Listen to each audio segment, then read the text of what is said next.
राम हरे राम राम राम हरे हरे हरे कृष्ण कृष्ण कृष्ण हरे हरे हरे राम राम राम हरे हरे हरे कृष्ण कृष्ण कृष्ण हरे हरे हरे राम राम राम हरे हरे हरे कृष्ण कृष्ण कृष्ण हरे हरे हरे राम राम राम हरे हरे हरे कृष्ण कृष्ण कृष्ण हरे हरे कुंडली कवरदे हरि विठ्ठल श्री गुरु ज्ञानदेव तुकाराम पंढरीनाथ भगवान की जय।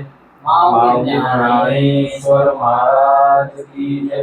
जगद्गुरु तुकाराम महाराज की जय। ब्रह्मनिष्ठ गुरुवर्य रघुनाथ महाराज की जय।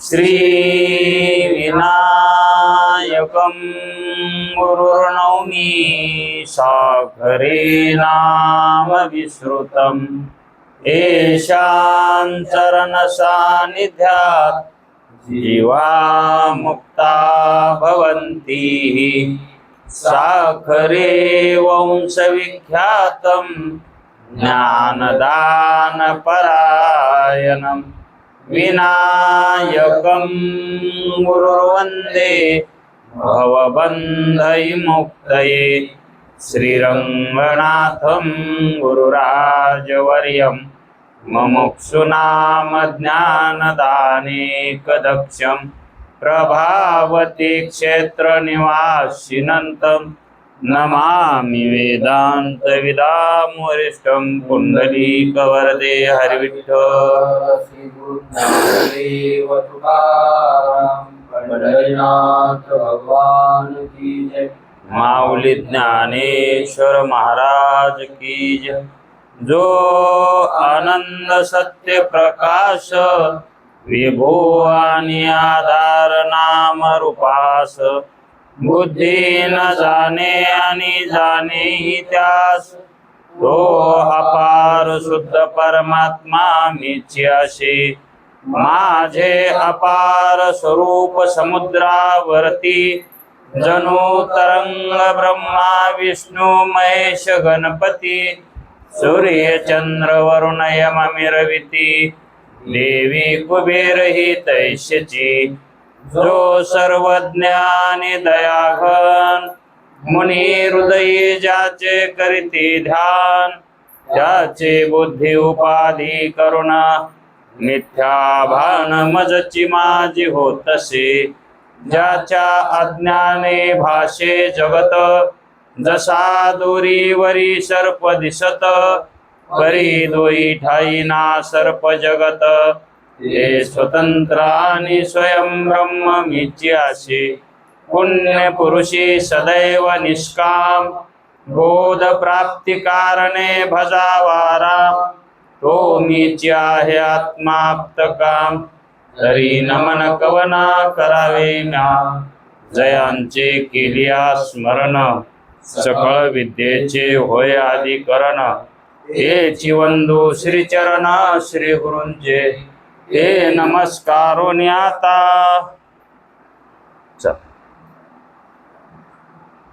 विचार सागर तरंग 6वा परिच्छेद 25वा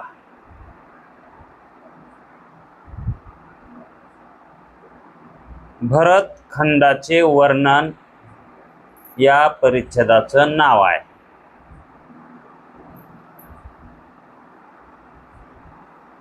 भरतखंड ज्या खंडामध्ये कर्म उपासना आणि ज्ञान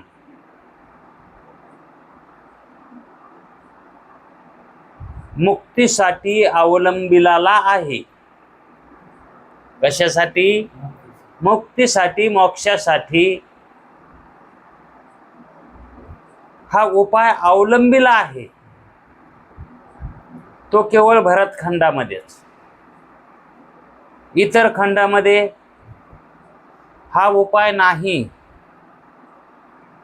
म्हणून आपण ज्या खंडामध्ये जन्माला आलोत असं वाटायलंय आपणाला, ज्या खंडात आपण जन्माला आलोत असं वाटायलंय, जे वाटायलंय ते आपलं भाग्य आहे. कारण जिथं आपल्याला जसं वाटत असतं ते वाटणारं सुखाचं असावं लागतं, किंवा सुखाची प्राप्ती करून देणारं असावं. जे आपणाला वाटायलंय ते कसं वाटावं? सुखाचं वाटावं, किंवा सुखाची प्राप्ती करून देणारं तरी असावं ना. मग भरतखंडामध्ये कर्म, उपासना आणि ज्ञान हे सुखाची प्राप्ती करून देणारे नाहीत का? असं वाटायलंय का नाही आपणाला? मग ते करून देणारे आहेत, पण कुठे देणारे आहेत? भरतखंडातच. इतर दुसऱ्या खंडामध्ये हा उपाय आहे का? तिथं उपायच आहे का नाही हेच माहित नाही आपल्याला.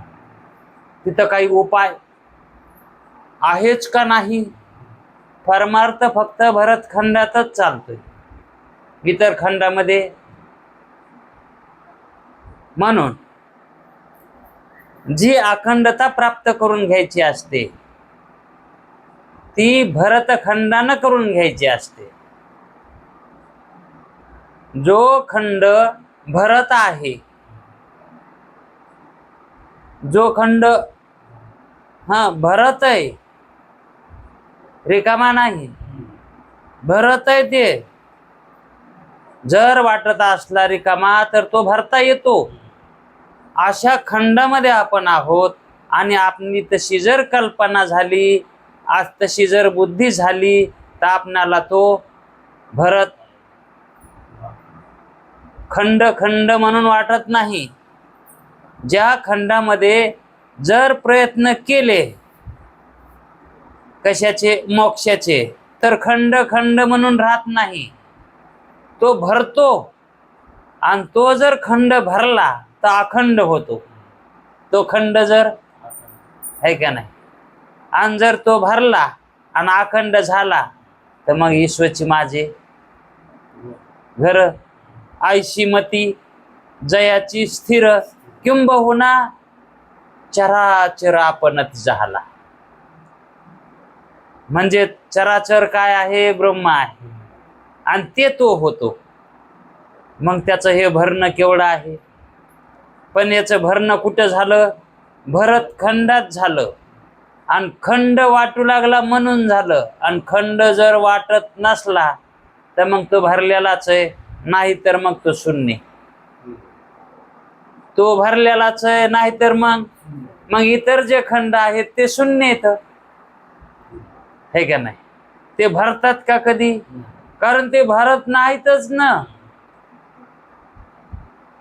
म्हणून भरतखंड याचं वर्णन, या भरतखंडामध्ये काय काय होतंय, या भरतखंडामध्ये जीव काय करतात, हे आग्रत देवानं पाहिले. कुठं? स्वप्नात, है का नाही? त्याच्या स्वप्नामध्ये त्याला भरतखंडामध्ये काय दिसलं? तर ब्राह्मण वेद अध्ययन करायला दिसले. ब्राह्मण वेद अध्ययन असे दुसऱ्या खंडामध्ये आहेत का? मग ब्राह्मण वेद अध्ययन करायलेत हे प्रतीतीला येणं, हे पाप्याचं लक्षण आहे का पुण्यवानाचं? आहे का नाही? इथं कीर्तन चालू होणार आहे म्हणून जर तिथं बसलेला असला तर तो तिथून उठून जातो. का म्हणतो इथं कीर्तन चालू होणार आहे आता, म्हणून तो तिथून निघून जातो. हो, त्याला विचारलं का म्हणून तिथून उठला तो. आहो तिथं आता कीर्तन चालू होणार आहे, आपण खायला बसाव तिथं. हे कशाचं लक्षण आहे? आणि लांब असतो कोस 2 कोसावर 5 कोसावर, कुठे चालला कीर्तनाला? म्हणजे लांबलचा जवळ आलाय आणि जवळचा ते एखादा माणूस मेलं ना, हा, ते मरताना तिथंच असतं, पण तोवर ते मरत नाही माणूस, त्याचा जवळचाच असतो. हा, पण तो काय कारणानं तिथून तिथून त्याच्यापासून निघून जातो. आणि जे लांबला नातेवाईक असतो आणि ते भेटाय म्हणून येतो, जिवंत आहेत म्हणून, पण ते येऊस तर मग लांबला जवळ झाला आणि जवळचा तसं म्हणतेत ना, बघा ना. लांबलं जवळ झालं आणि जवळचं लांब गेलं. मग तसं जे कीर्तनाच्या जाग्यावर जो बसलेला होता, मंडपात जो बसलेला होता कीर्तनाच्या टायमाला, तिथून लांब जातो आणि जे लांबले ते ऐकण्यासाठी जवळ येतात. हे कशाचं प्रतीक आहे? माणसं तर दोन्ही पण आहेत ना. हे माणूसच आहे, ते माणूसच आहे, पण त्या अंतःकरणामध्ये काय शिजायले, पाप शिजायले का पुण्य शिजायले याच्यावर अवलंबून आहे का नाही? मग अग्रज देवाला काय दिसलं? ब्राह्मण वेद अध्ययन करायलेले दिसले. आणि कुठे कुठे त्याला असं दिसलं, यज्ञशाळामध्ये उत्तम कर्म करायलेले दिसले. यज्ञशाळा हे कशाला म्हणतात? जर समजा आता यज्ञ या शब्दाचा अर्थ ज्ञानी होतो, यज्ञ या शब्दाचा अर्थ कर्मही होतो, यज्ञ या शब्दाचा अर्थ ज्ञानही होतो. मग आता इथं कोणता अर्थ करावा? कर्मे करीत आहेत कुठे? यज्ञशाळेमध्ये. मग जिथं सत्कर्म, उपासना आणि ज्ञान हे जिथं चाललेलं आहे, तिथलची व्यवस्था करणारा असा अर्थ इथं धरायचा. म्हणजेच यज्ञशाळेमध्ये कर्म करणारेही त्यानं पाहिले, यज्ञशाळेमध्ये कर्म करणारे पाहिले. मग काय परमार्थामध्ये काम करणारेच आज दिसतात का नाही? अहो साधं उदाहरण घ्या, पुजारी तो काय करतो? कर्म करतो तिथं. कुठे? ते देवळाचे कर्म करतो, है का नाही? तसं त्यानं काही पुजारीही बघितले, तेही दिसले त्याला पुजारी. आणि कोणी गंगा नदीमध्ये पुण्यनिमित्त स्नानेही करत आहेत. पुण्याच्या निमित्तानं गंगाच्या आंघोळीला बी गंगाकडे जाऊ, म्हणजे गंगात दिसले आंघोळ करायलेले. आणि त्याला काय ज्ञान झालं की हे पुण्याच्या उत्पत्तीसाठी काय करायलेत? गंगा स्नान करायलेत. कोणी गंगा नदीत पुण्यनिमित्त स्नाने करीत आहेत, पुण्याची उत्पत्ती होण्यासाठी. म्हणजे गंगेत जर स्नान केलं तर पुण्य होतंय, अशी जीवाची धारणा आहे का नाही? आणि तशी त्याची असल अगोदर, म्हणून त्याला तसं प्रतीतीला आलं, है का नाही? आता जर आपण एखाद्या पुलावरून इकडून तिकडे एखाद्या वाहनात बसून चाललो आणि त्या दिवशी एखादा पर्व काळ असावा आणि त्या पुलावरून आपल्याला गंगाचं पात्र दिसत आहे आणि त्या पात्रात जर गर्दी दिसली तर आपल्याला काय ज्ञान होणार? आज पर्व काळ आहे, पुण्य काळ आहे, लोक स्नान करायला लागले तर असं आपल्याला दिसेल का नाही? पण आता काय कायला नुसतं दिसत आहे पण का स्नान करायला त्याचं ज्ञान होत नाही. ती गर्दी तिथं कशाची आहे, त्या गंगेमध्ये एवढे लोक का जमलेत याचं ज्ञान व्हावं ना. जमलेत हे दिसायलंय पण का म्हणून जमलेत? जरी त्यानं निहाळून बघितलं तर आंघोळ करायला दिसते, स्नान करायला दिसते. हा, मग त्याला उत्तर काय मिळेल जास्तीत जास्त? हे आंघोळी करायले. तर कुठं? गंगेमध्ये आंघोळी करायलेत. पण आंघोळी तिथं का करायले ते एवढे एका जाग्यावर येऊन? याचं उत्तर मग त्याला विचारावंच लागतंय की हे एका जम्यावर येऊन इथं गंगेमध्ये आंघोळी का करायले? तर अज्ञान असल्यावर कसं कळल? त्याचं उत्तर त्याला कसं कळल? आणि जर त्याला अगोदरचे संस्कार जर असले असते की गंगे स्नान का करतात, याची फल उत्पत्ती काय आहे, याचं जर ज्ञान संस्कार असले असते तर लगेच त्याला कोणचं ज्ञान झालं असतं? गंगा दिसली माणसं दिसले की हा, पुण्य उत्पत्ती करता स्नानाला आलेले लोक आहेत असं त्याला ज्ञान झालं असतं. तसं आग्रह देवाला ज्ञान झालंय पुण्य उत्पत्ती करता लोक स्नानाला गंगेमध्ये त्याला स्नान करायला दिसले. आणि निमित्त काय आहे त्या स्नानाचं? तर पुण्य उत्पत्ती. असंही ज्ञान झालं ना त्याला, है की नाही? म्हणजे हे ज्ञान व्हालंय ते कसं? त्याला जे ज्ञान व्हालंय ते आता याची बारकाई बघावत लागेल ना, कारण हे स्वप्नातलंय ना, है का नाही? आता हे खडं खडं वाचून दाखवायसारखंच आहे ना. हा, याच्यात काय लगे असं? पण त्याला तिथं ज्ञान झालंय, स्वप्नात ज्ञान झालंय, है का नाही? आणि पण इथं लिहिण्यामध्ये अर्थभरित वाक्य आहेत हे. त्याला स्वप्नामध्ये काय काय दिसलं? वेद अध्ययन करायलेले ब्राह्मण दिसले. हा, ब्राह्मणच दिसले, दुसरे का म्हणून नाही दिसले? कारण ब्राह्मणच वेद अध्ययन करतात, हे संस्कार आहेत जीवाला, दुसरं कोणी करीत नाहीत. आणि शास्त्र म्हणते, शास्त्र काय म्हणतंय? आता आपली कशी भावना आहे, आपल्याला कसं ज्ञान आहे? हा, ब्राह्मणच वेद अध्ययन करतात असा आपला समज आहे का नाही? पण शास्त्र काय कसं सांगतंय? जे वेद अध्ययन करतात ते ब्राह्मण असतात. आता ते योग्य का हे योग्य?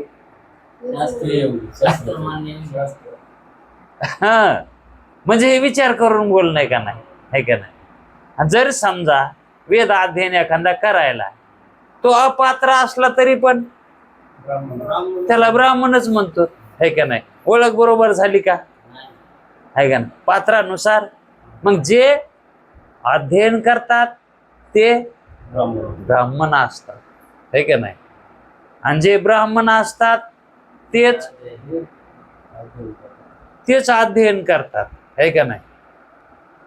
मग अध्ययन कोणाकडून होतं खरं? वेदाचं अध्ययन व्हावं ना. मग अध्ययन कोण करतो? जो ब्रह्मविद असतो का? मग ब्राह्मण कोण? जो ब्रह्मविद आहे तो ब्राह्मण, है का नाही? मग तो जो अध्ययन करतो तो ब्राह्मण, है का नाही? मग त्याला कोणता ब्राह्मण दिसला तिथं? वेद अध्ययन करणारा, है का नाही? तिथं ब्राह्मण त्याच्या प्रतीला आले, है का नाही? मग या ठिकाणी जे ब्राह्मण आहेत ते ब्रह्मविद आहेत का ब्रह्मविद नाहीत याचं ज्ञान झालं का? हा, फक्त ब्राह्मण एवढं ज्ञान झालं. माणसं आंघोळ करायलेत त्याचं ज्ञान झालं, त्याला पुण्य उत्पत्तीसाठी त्याला झालं ज्ञान, ते झालं कारण ते संस्कार त्याच्या ठिकाणी होते. पण ब्राह्मण वेद अध्ययन करीत आहेत हे दिसल्याबरोबर ते वेदाचं अध्ययन करायला हे कळालं, पण त्या वेदात काय आहे हे त्याला कुठे कळालं?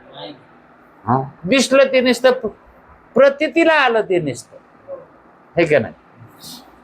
म्हणून आणि यज्ञशाळेमध्येही उत्तम कर्म करायलेली लोक दिसले त्याला. मग कोणी कसं असं दिसलं, कोणी तसं दिसलं, कोणी तसं दिसलं. हा, एका प्रकाराचं दिसायले का त्याला? सगळे एकच का हे करायला लागले, तर कर्म करायले एक नाही दिसलं. कोणी वेद अध्ययन करायले, कोणी उपासना करायले, कोणी गंगा स्नान करायले, हा, कोणी यज्ञ कर्मशालेमध्ये कर्म करायले. तर मग असं पाहत पाहत त्याला एका ठिकाणी हेही दिसलं की एक आचार्य मुमुक्षूंना वेदाचं ज्ञान सांगायला, हेही दिसलं. आता त्याला प्रतीती यावी, पण त्याच्यातलं काय कळायले का? ही प्रतीती काय हे त्याच्यामध्ये अज्ञात येते, है का ना? नुसती प्रतीती यायलेली सांगायला येते. अगोदर मनुष्याला नुसती प्रतीतीच येते. आपण लहानपणी पहिल्या लक्ष्मण शक्त्या होत्या, जास्त लागत होत्या. लहानपणी शक्तीला जायचं आणि रात्रभर शक्ती चालायची चालायची. ऐकायची, कोण ऐकत होत? हा, तिचं सांगत होते ते, पण ते काय सांगायले हे कळत नव्हतं. आणि त्याला विचारलं कुठं गेलते काल, तर लक्ष्मण शक्तीला. काय असतंय तेव्हा काय कळत नाही, असंच म्हणतो का नाही? पण दिसलं का नाही तिथं? हा, फक्त इतकं ज्ञान झालं की याला लक्ष्मण शक्ती म्हणते, इतकं कळालंय, है का नाही? मग रोज उठून देवाच्या पाया पडायला जायचं, आपल्या पाठीमागे जे कर्म असतील ते कर्म करायचे, भजन असलं तर पुन्हा भजनाला जायचं, कीर्तन असलं तर कीर्तनाला जायचं. हा, पण कीर्तनात काय सांगायले, देवाच्या पाया कामून पडायले, ते लहान लेकरासारखं झालं का नाही? मग परमार्थ तसा आहे का? म्हणून तुकाराम महाराज म्हणले परमार्थ नव्हे लेकुराच्या गोष्टी. लेकरासारखा आहे का तसा परमार्थ? हे अर्थानं बोललेत बरं का ते. आणि तसं नाही तर कसा व्हायलाय? मग हे का लहान लेकरासारख्या गोष्टीत काय परमार्थ करणं? कळून घ्यायचंय ना. हा, मग कीर्तन कळत का? आणि सांगणाऱ्याला तरी सांगता येतं का? आणि ऐकणाऱ्याला बी. मग ते काय व्हायलंय? सोंग व्हायलंय, ते सोंग, है का नाही? तिथं काही स्वरूपाची ओळख, देवाची ओळख म्हणजे परोक्ष ज्ञान तरी राहिला, परोक्ष तरी, प्रत्येक तरी, प्रत्येक ध्यान, ध्यानानुसार जाऊ द्या. ध्यानानुसार जरी नाही झालं ध्यान, तर प्रत्येक ध्यान तरी व्हावं ना. आणि जरी ते प्रत्येक ध्यान झालं तरी ते मोक्षाला कारण ठरतं का? प्रत्येक ध्यानानं मोक्ष आहे का? नाही. मग तो प्रत्येक ध्यान करणारा काशीत मेला काय आणि येशीत मेला काय? गुरुजी म्हणले होते, तो काशीत मेला काय आणि येशीत मेला काय? काय करत होता तर प्रत्येक ध्यान करत होता. प्रत्येक ध्यानाला कुठं किंमत आहे का? ध्येयानुसार ध्यान झालं तर ते अहंग्र ध्यान होतंय. मग ज्ञान वाचूनही मोक्ष होईल, कारण तो ब्रह्मलोकाला जाईल. आणि ब्रह्मलोकात गेल्यास काय तिथं केवळ सत्व गुण आहे, तिथं ज्ञान आपोआप ज्ञान होते. का नाही? अशी जर आपली अंतःकरणाची ओढ असेल, अधिकार असेल, तर तदनुसार त्याला फल प्राप्ती होती. तसा हा विवेकी आहे का? विवेक आहे का त्याच्याजवळ? विवेक नाही, आहे का नाही? तो कोण आहे? सुरुवातीला म्हणला मी चांडाळ म्हणून आहे का नाही? पण त्या चांडाळ वरतीच ते काय पाहायला हे सगळं? म्हणजे तो चांडाळच आहे, पण त्याला स्वप्नामध्ये हे दिसायले. म्हणजे त्याच्या कधी कोण्या काळामध्ये त्यानं निष्काम कर्म केले असते आणि त्याचा उदय होत असेल म्हणा, त्या कर्माचा उदय होत असेल, आणि नंतर त्याला ते ही जी प्रतीती यायली, ब्राह्मण वेद अध्ययन करायले तर यज्ञशाळेमध्ये काही लोक कर्म करायले, तर काही लोक गंगेला पुण्य उत्पत्तीसाठी स्नान करायले, तो हे त्याला दिसलो. पण त्याच्यामध्ये असंही दिसलं की एका ठिकाणी मुमुक्षुला आचार्य उपदेशी करायले, तर वेदाचा आचार्य वेदाचा उपदेशी करायले. तर मग त्याला ज्ञान झालं हे आचार्य आहेत, हे मुमुक्षु आहेत, है का नाही? म्हणून ब्रह्मविद्येचा मुमुक्षूंना उपदेश करत आहेत आचार्य, असंही त्याला दिसले. त्या ब्रह्मविद्येने मुमुक्ष मुक्त झाले आहेत. त्याला म्हणजे स्वप्नात कसं ज्ञान होतंय पहा. ते मुमुक्षु ऐकून मुक्तही झालेत, असं ज्ञान कसं होत असं?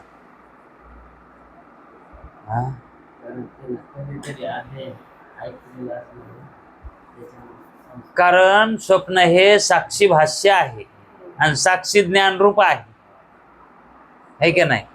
आणि जर त्या ठिकाणी अल्पसा सत्वगुण जो असतो, त्या गुणानं ते ज्ञान होत असत.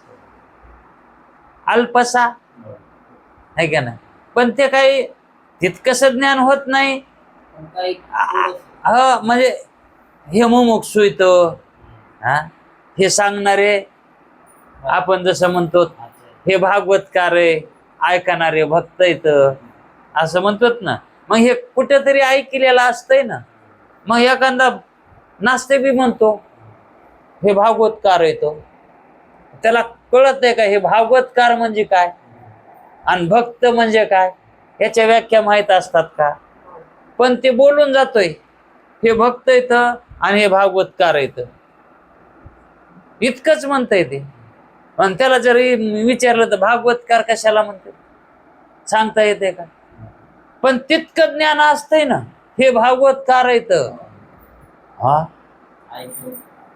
अहो, आपण ज्याचं भागवत ऐकलं समजा, आणि तो आपल्या गावात आला, ज्याचं ऐकलंय आला, आणि आपल्याला विचारलं कोणी आले होते, आपण काय म्हणणार?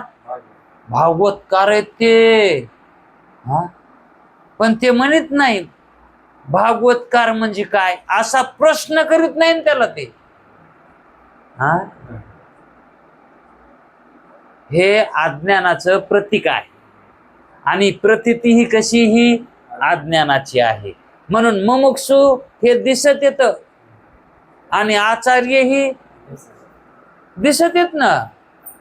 देवळ ही दिसत आहे, देव ही दिसत आहे मधला, आणि आपण त्याला देव बी म्हणतो आणि देऊळ बी म्हणतो. पण देऊळ कशाचं आहे आणि देव कशाचा आहे? अहो, माहित असून सुद्धा तशी बुद्धी होत नाही, हे ते म्हणून. हा, तशी बुद्धी होत नाही. मग अशी जी प्रतीती येते अज्ञानवशेत येते, कारण स्वप्नामध्ये अज्ञानच आहे. कारण साक्षी जो आहे तो अविद्या उपाधी करून त्या ठिकाणी विषयाची म्हणजे पदार्थाची उत्पत्ती करीत असतो, हे का नाही. म्हणजेच स्वप्न पदार्थ हे जे आपल्याला प्रतीतीला येतात हे साक्षी भाष्य आहेत. आणि तिथं त्याचं उपादान कारण काय आहे? अविद्याच आहे ना, आहे का नाही. तिथं इंद्रिय आहेत का? इंद्रिया वाचून ते पदार्थ प्रतीतीला साक्षीला येतात, इंद्रियानं येत नाहीत. ते आपल्याला वाटतंय मी डोळ्यानं बघायलो, हातानं चापायलो, हा, पायानं चालायलो, स्वप्नात दिसतंय का नाही तसं? हा, ते केवळ प्रतीती मात्र आहे. तिथं देह आहे का? आपल्याला तिथं स्थूल देह दिसतो ना, पण स्वप्नात स्थूल देह आहे का? नाहीत ना. पण प्रतीतीला येत नाही का? मग आता इथं बी आपण स्थूल देहवान आहेत का? आणि प्रतीतीला येईनात का? प्रतीतीला येत आहे म्हणून काय असेच का? मग स्वप्नात ही प्रतीती नव्हती का आली? स्वप्नात प्रतीती आली होती. कशाची? या देहाची. हा, कुठं जखम झाली, काय लागलं, सवरलं स्वप्नामध्ये, तर आपण त्याला मलमपट्टी करतो, धुडकं बांधतो, जर दवाखाना जवळ नसला तर तिथवर जाऊस तर. आणि इथं बी तसं नाही तर कसं आहे? फरक काय आहे? म्हणून इथंही आपण देहा वाचूनच आहोत आणि हा देह आपल्या कल्पनेत आहे. म्हणजेच हे जे आपल्याला प्रतीतीला यायले हे अविद्या उपाधीनं आलं. आणि सगळं हे प्रतीतीला यायले हे साक्षी भाष्यच आहे. हे कोण जाणायले? साक्षीच जाणायला. आणि प्रतीती अविद्येची उत्पत्ती, अविद्येनं उत्पन्न व्हायले. म्हणून हे सगळं अनिर्वचनीयच आहे. हे सगळं अनिर्वचनीयच आहे. पण तशी प्रतीती अनिर्वचनीय आहे म्हणून येणार. प्रतीती तशी कुठे यायली? हे अनिर्वचनीयच आहे म्हणून. स्वप्नासारखंच आहे म्हणून कुठे आलंय? काय आहे ना याला कारण? कारण इथं उपाधी काय आहे? आपली अविद्या उपाधी आहे. तुम्ही किती प्रयत्न करा, ती उपाधी तुम्हाला सत्य ज्ञान म्हणजे तशी प्रतीती देईन का? ती उपाधीच कशी आहे? अविद्या आहे. आणि ती आपल्याला तशी प्रतीती कशी करू देईल? कशी होईल? म्हणजे हिरवा चष्मा घातलाय आणि लाल दिसावं असं कसं होईल? ते पहिले ते जत्रामध्ये ते कुरमुड्यावाले चष्म्यावाले येत होते ना, आणि त्याच्यापाशी ते रंगारंगाचे चष्मे, कपट्याचे चष्मे, ते हा घंट्याभर टिकायचे. मग त्याच्यामध्ये ते रंगारंगाचे चष्मे, काय हिरव्या रंगाचे, काय पिवळ्या रंगाचे.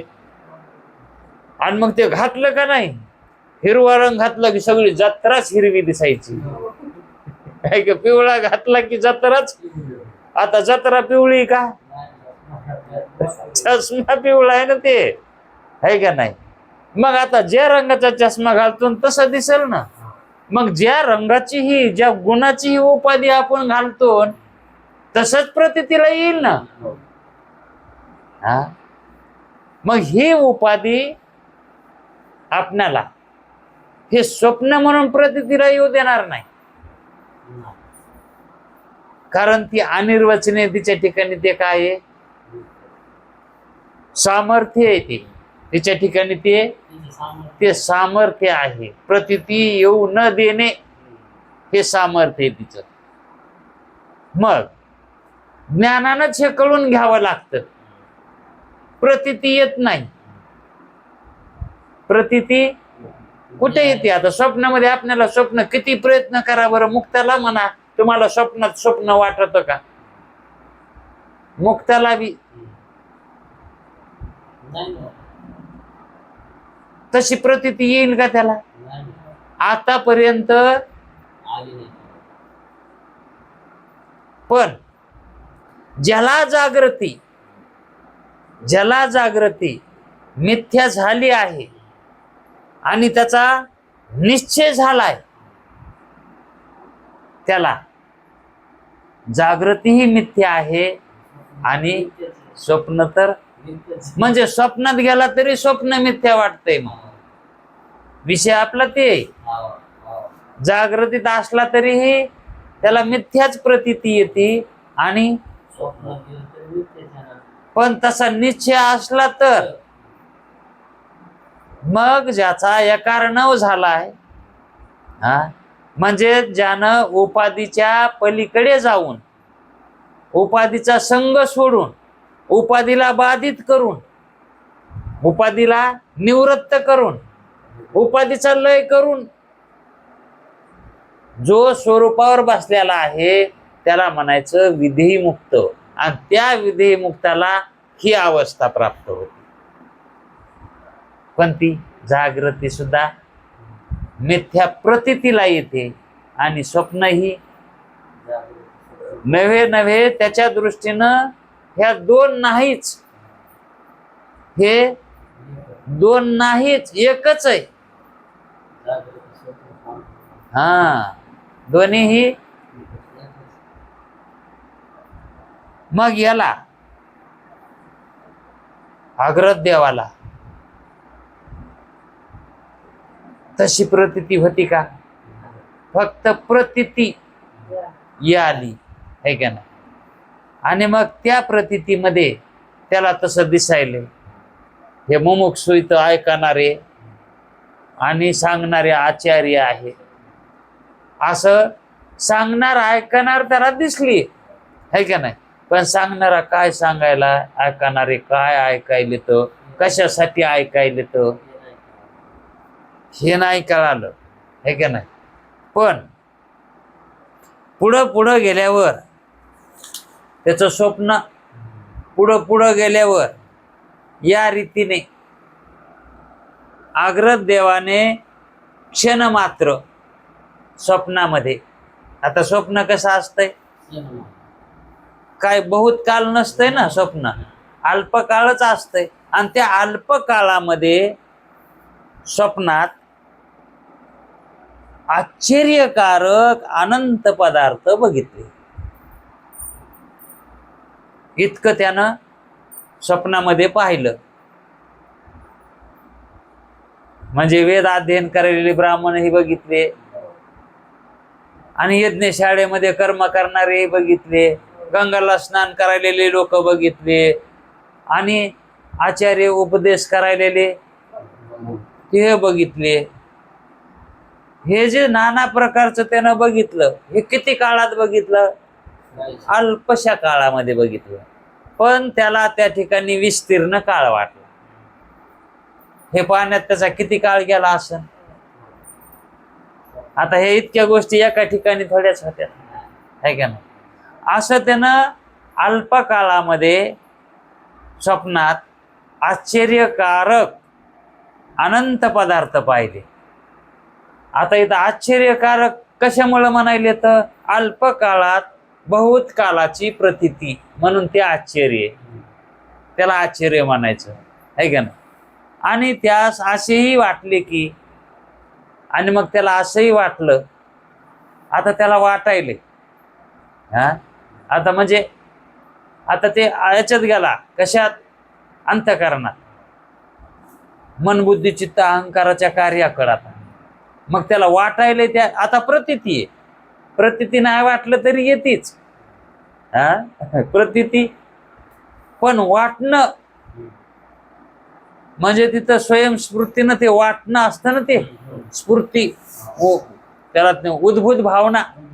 काय उद्भूत भावना व्हायलेत त्याला असे वाटले की मग हे दिसायलेलं आपल्याला जंगल आहे, हे इतकं जंगल कोणी केलं असं तया.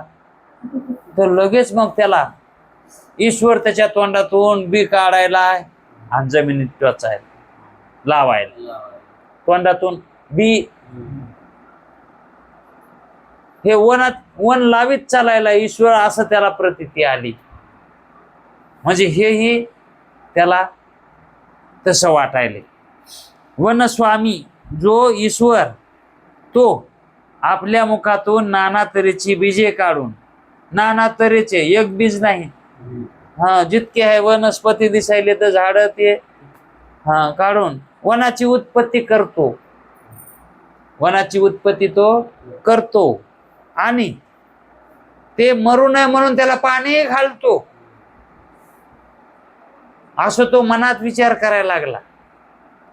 म्हणजे हे सगळं कोण करतो? मग ईश्वरच करतो.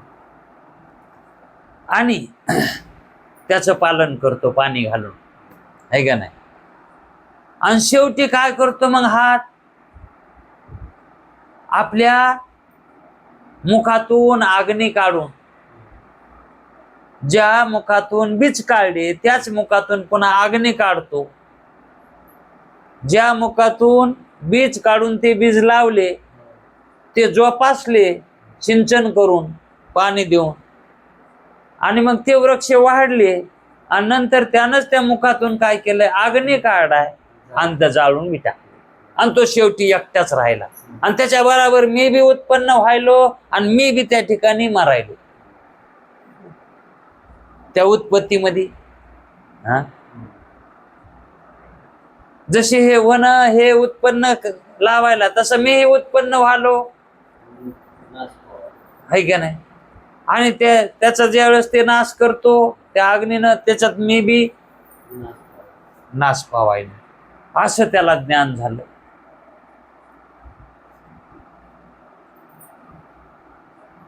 वनाच्या उत्पत्ती बरोबर माझी उत्पत्ती आणि वनाच्या 10 बरोबर माझा 10 होतो. आता इथं काय म्हणतो तो त्याच्या अनुभवामध्ये? माझ्या बरोबर, ह्या वनाबरोबर माझी उत्पत्ती. इथं माता पिता सांगायलेत का? मग स्वप्नामध्ये माता पिता आहेत का म्हणता? इथं म्हणले असते ना मग. म्हणून त्या वन दिसलं की तिथं आपली उत्पत्ती, प्रतीती आली की आपली उत्पत्ती म्हणायचं तिथं. आपला जन्म, आपल्याला दिसलं काही की आपला जन्म झाला. आणि आपल्याला काही नाही दिसलं की आपला जन्म नाही, जन्मरहित आहेत आपण. दिसलं की जन्म, प्रतीती आली की, म्हणजे प्रतीती कशाने येते? अंतःकरणाने येते. प्रतीती अंतःकरणानं, आहे का नाही? म्हणजे काहीतरी उपाधी असल्याशिवाय प्रतीती येत नाही. प्रतीती भावाला येतच नाही ते. मग प्रतीती आली म्हणलं की त्या प्रतीती बरोबरच याचा जन्म मानायचा ना. आपलं एक दिवशी झालं याच्यावर बोलणं. प्रतीती आली की जन्म झाला, आणि प्रतीती संपली की हाही संपला, आहे का नाही? म्हणजेच आपण जागृत झालो की आपला जन्मच झाला म्हणायचं. जागृत झालो की हा जन्मच आहे. आणि जागृती गेली की जन्मातून मेलोतच ना ह्या. तेव्हा इकडचं थोडं ज्ञान असतंय.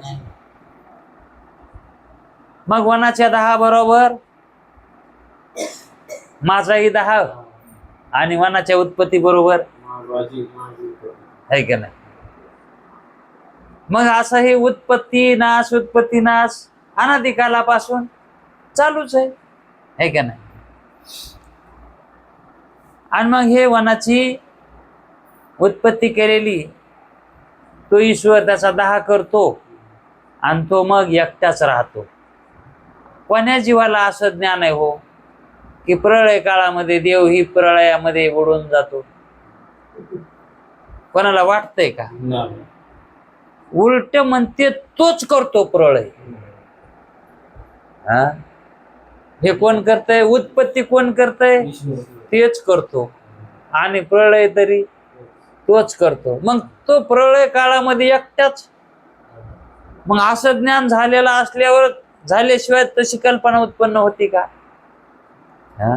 म्हणून त्याला तसं ज्ञान व्हायलंय की प्रळय काळाच्या नंतर तो एकटा असतो, है का नाही?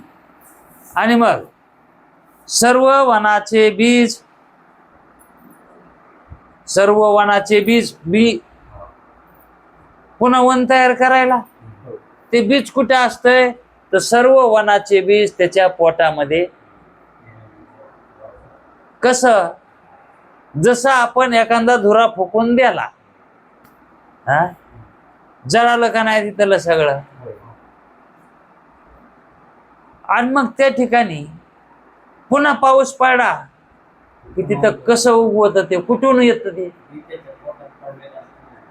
त्याच्या पोटात, जमिनीच्या पोटात जात. ते कसं जात? तिची भेगा पडलेली असतात ना, त्या भेगामध्ये ते बीज त्यालाच म्हणतात पोटात ठेवणं, है का नाही? आणि पाऊस पडला की ते उगवत. मग माणसाला म्हणतो इथं तर फुकून दिलं होतं, उगवलं. इथं कसं उगवलं? आता ईश्वर ते जतन करीत असतंय. हे काय ईश्वरीच क्रिया येत नाही ह्या, आहे का नाही? त्याला कोणी त्याच्यात हे केलं का? ते ईश्वरी क्रिया आहे. ही प्रतीती स्वप्नातील वेद श्रवणाने आग्रह देवास प्रतीतीला आली. आग्रह देवास स्वप्नातच झाली. ही स्वप्नातच त्याला एवढी, कारण स्वप्नच चालू आहे तसं. वारंवार आपले जन्म मरण ऐकून नंतर त्यानं विचार केला की आपण ही जन्मायलो हेवानाबरोबर, आणि मग हेवानाचा नाश झाला की आपला विनाश, है का नाही? मग ही उत्पत्ती स्थिती लय कवर त्यानं विचार केला. ही उत्पत्ती व्हाली, नाश बी व्हायला त्याच्या बरोबर. मग याला काही उपाय, याच्यातून वाचण्यासाठी याला काही उपाय आहे का? तर मग त्यानं उपायही सुचला की ऐकण्यात आहे की जर वेद गुरुपासून ब्रह्मविद्याचा अभ्यास केला तर जन्म मरणातून म्हणजे मोक्ष प्राप्ती होते, असं म्हणतात. ही असं त्याला सुचलं बी. कसं सुचलं असं हो? असं सुचायला, अशी कल्पना उत्पन्न व्हायला, अशा भावना उद्भूत व्हायला काहीतरी पुण्य लागतं का नाही? हा, मग ही प्रतीती स्वप्नातील वेद श्रवणाने आग्रत देवास स्वप्नातच झाली. कोणती? सर्व वनाचे बीज त्याच्या शरीरातच असते. ही प्रतीती त्याला स्वप्नातच त्याचं ज्ञान झालं. वेद श्रवणाने आग्रह देवा स्वप्नातच ज्ञान झाली त्याच. आता इथं म्हणतात की वेद श्रवणाने आग्रह देवाला स्वप्नातच ज्ञान झाले. पण कधी? आपोआप झाले का? मग काय केलं? हा, वारंवार आपले जन्म मरण ऐकून या वनातून बाहेर निघण्यास उपाय काय असा तो सोचू लागला. त्यावेळेस त्याला ज्या उपायाने माझा चांडळ भाव निवृत्त होऊन स्वतः सिद्ध असणारा देवभाव मला प्राप्त होईल, चांडळ भाव निघून जाईल आणि देवभाव प्राप्त होईल, याला उपाय काय असा सोचू लागला. याला उपाय काय आहे? मग त्याला उपायही लगेच सुचला. काय मला प्राप्त कशानं होईल हे? तर त्याला उपाय सुचला की आचार्यांनी ब्रह्मविद्येचा उपदेश केला असता, असं म्हणतात. आचार्यांनी ब्रह्मविद्येचा उपदेश केला असता काय होते? जन्म मरणाची निवृत्ती होती. म्हणजे मोक्ष प्राप्त होतो. मुमुक्षू या वनातून बाहेर निघतो, त्याला हे ज्ञान झालं की मुमुक्षू हा सद्गुरु जवळ जाऊन काय करतो, वेद अध्ययन करतो आणि तो मुक्त होतो. या वनातून बाहेर पडायचा त्याला मार्ग गवसतो. मग वनातून बाहेर पडल्यावर जन्म मरण कसा येईल? कारण ईश्वर हे वन जाळीतो, मग आपण जळणार नाही. आपण कशाला जळतो वनाच्या बाहेर गेल्यावर? मग आता इथं वन पेटलेलं आहे हा, आणि आपण त्याच्यातच राहतो. मग कधीतरी आपल्याला विचार आला का आपण याच्या बाहेर जाऊन राहावं म्हणून? याच्या बाहेर हा, घर पेटल्यावर आपण घरात राहतात का बरं? तवा कसं सुचतोय तवाच, अरे पळा पळा बाहेर पळा. घर पेटलं हा, तिथं कळत आहे बाहेर पडायचं. आणि मग हे काय, हे बी काय होणार आहे? हे बी जळणारच आहे ना. मग याच्यातून बाहेर पडण्यासाठी उपाय बघा ना काही. तर त्याला उपाय सुचला की मुमुक्षू वेद अध्ययन करून याच्यातून बाहेर पडतात. मग ते मुमुक्षू कोणाकडे जातात? सद्गुरूकडे जातात. असे पाहून आग्रद देव स्वप्नातच आचार्याला विधीपूर्वक शरण गेला. जसं शरण जातात हा, तसं कसं शरण जातात ते तिसऱ्या तरंगामध्ये चांगलं सांगितलेलं आहे. जर कसं शरण जातात आणखी कळून घ्यायचं असेल तर ते नुसतं वाचलं तरीही. मग तो विधीपूर्वक आचार्याला शरण गेला. कुठं? स्वप्नात. स्वप्नातच तो गुरुला शरण गेला आणि आचार्यांनी त्यास मिथ्या संस्कृत ग्रंथाचा उपदेश केला. त्या आचार्यांनी काय केलं? हे मुख्य आहे. कारण कुठे केलाय उपदेश? मग स्वप्न मिथ्या आणि त्याच्यातलं वेद गुरु. मग त्याला हेच तर सांगायचं होतं खरं हा, मुख्य विषय हेच सांगायचा होता. शहाणा असल तर त्याला चटकन कळण की हे आखरीचं वाक्य हे खरंय मात्र. कारण ह्याच्यापासूनच ही कथा सांगावं लागली आहे का ना. कारण त्याला हे गुरुजी म्हणाले किंवा तुझा गुरु मी आणि तू माझा शिष्य हे सुद्धा काय मिथ्या आहे, आणि तुला करायला बोध सुद्धा मिथ्याच आहे. कारण तू सच्चिदानंद ब्रह्मरूप आहेस हे म्हणण्याची सुद्धा गरज नाही, तू आहेसच. आणि त्याच्या वाचून बाकीचं सर्व मिथ्या आहे. मग त्याच्यात वेद आलं, गुरु आलं, शिष्य आला, संप्रदाय आले हा. मग तिथं चांभारा आला, तिथं कुंभारा आला, तिथं मुसलमान आला, तिथं ब्राह्मण आला. सगळे काय आहेत? हे मिथ्या आहेत. आणि हे मिथ्या आहेत हे सांगणं सुद्धा प्रातिभाषिक सत्तेतूनच सांगणं आहे. हेही कसं आहे? हे सांगणं हे कसं आहे?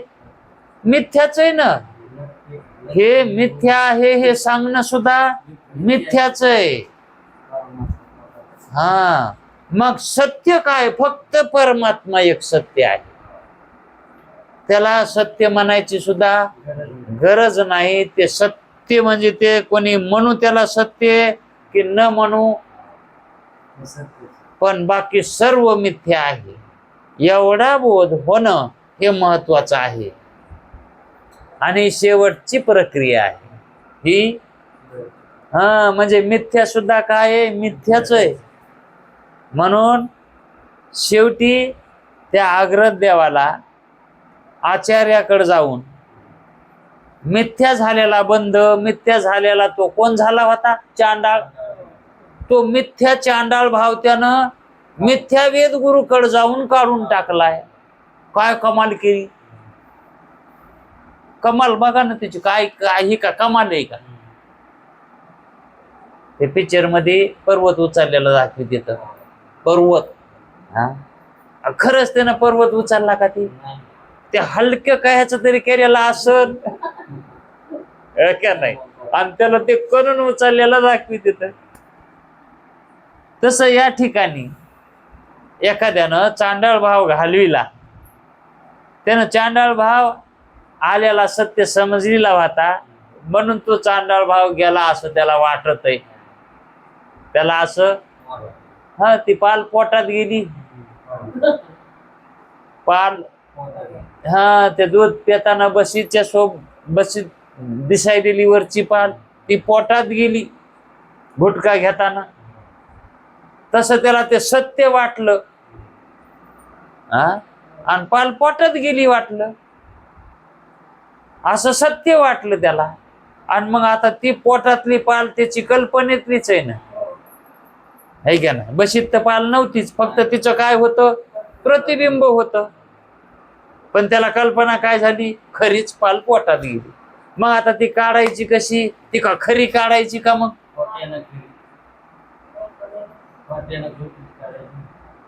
आता ती खऱ्यानं कशी, खरी नाहीच गेली मदत, तर काढायची कशी.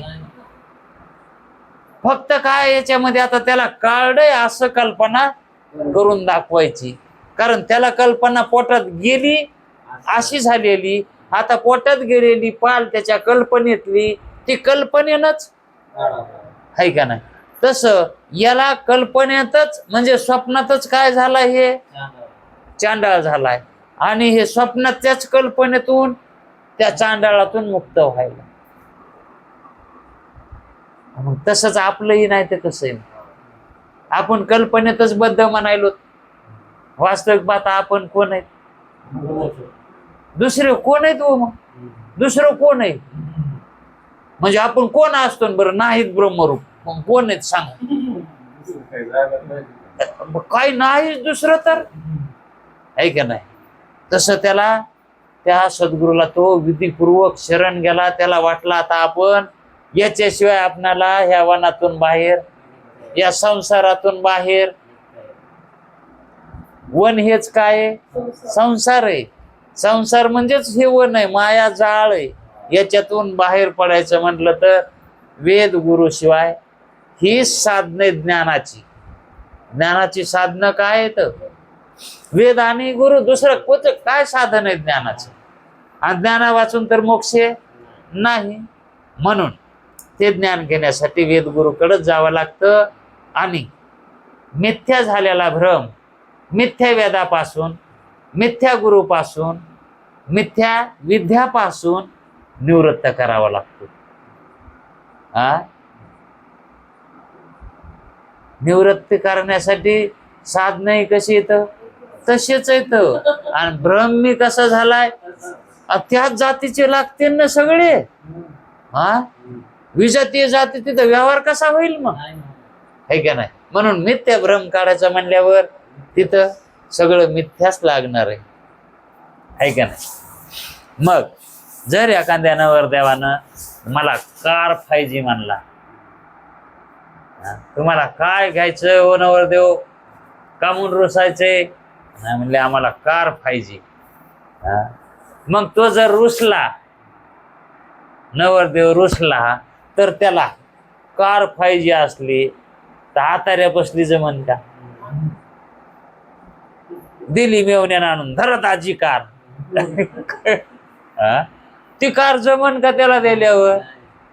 त्याला जी पाहिजे है का नाही, त्याची कल्पना त्या कारीनं निवृत्त होणार नाही, त्याला ती कंपनीचीच कार लागते.